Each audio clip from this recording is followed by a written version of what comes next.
If you are wondering what kind of other ethnicity I am, my dad is from India, and my mom is a small white lady from Wisconsin. So, as far as my college applications were concerned, I was an American Indian.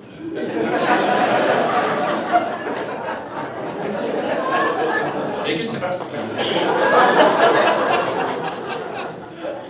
See, the thing I realized, though, above anything else, that if you can talk like Obama, that is hands down the greatest way on earth to diffuse tension in otherwise awkward social situations. For example, guys, let's say you have to break up with your girlfriend. Not a good situation, but if you do it over the phone as Obama, it becomes hilarious. Hey, don't knock it till you've tried it. Next time you have to break up with your girl, just give her a call and be like, now look, it's not you, it's me.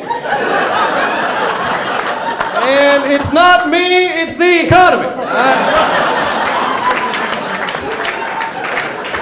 I simply can't afford to buy you expensive shit anymore. And truthfully, seeing you naked is no longer serving as a stimulus for my package.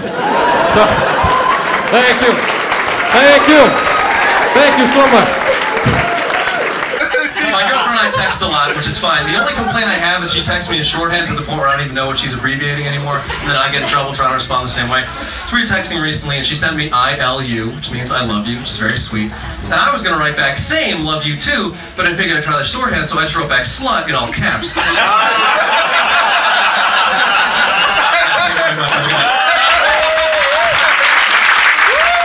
My fiance's name is Allie, but she spells it A-L-I, so on paper it looks like it might be in a same-sex relationship with a Muslim man. And I think the worst relationship I was ever in, I was dating this girl, and shortly after we started going out, she got into this very intense diet, which I was fine with, but then she wanted to start incorporating all these cheat days where she would like eat really healthy but have sex with other people. I was like, I didn't think that's what that meant.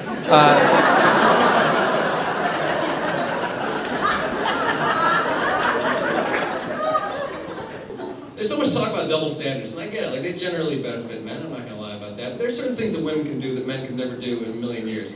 Like, last year around this time, Bud Light had this Super Bowl commercial they kept airing called Ian Up for Whatever. It was a hidden camera thing where this girl walks up to a guy by himself at a bar. She's holding a Bud Light. She goes, hey, if I give this to you, are you up for whatever happens next? And he's like, yeah, sure. And then he has the best night of his life.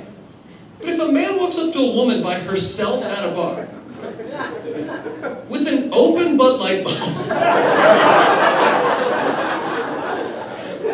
he goes, hey, if I give this to you, are you up for whatever happens next? That is not a Bud Light commercial, that's a public service announcement. As a kid, I always loved the board game Battleship because it combined my two favorite childhood interests, bingo and, of course, intense maritime warfare. Your lukewarm response confirms my theory that Battleship jokes are inherently hit or miss.